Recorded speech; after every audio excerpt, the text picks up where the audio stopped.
Welcome to Kenton's videos. Enjoy the video. In this video, I will show you how to make delicious pumpkin pie with real pumpkin. First, choose a small, sweet pie pumpkin, typically weighing 2 to 4 pounds, as carving pumpkins are too watery.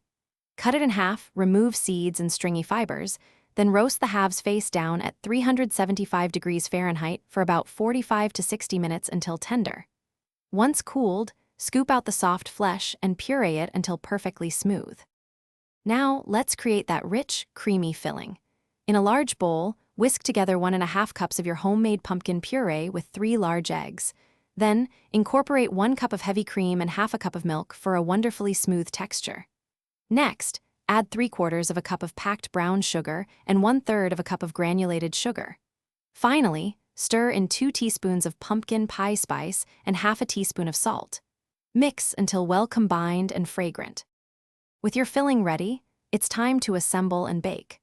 Carefully pour the smooth pumpkin mixture into an unbaked 9-inch pie crust.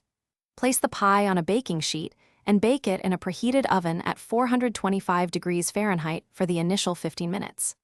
After that, reduce the oven temperature to 350 degrees Fahrenheit and continue baking for another 40 to 50 minutes, or until the center is just set. The hardest part is waiting. Once baked, let your beautiful pumpkin pie cool completely on a wire rack. This crucial step allows the filling to fully set, typically taking at least 2 to 3 hours. For the best flavor and texture, I recommend chilling the pie in the refrigerator for several hours or even overnight. Serve your homemade masterpiece with a generous dollop of freshly whipped cream or a light dusting of cinnamon. Enjoy! Thanks for watching. Consider subscribing if we helped you.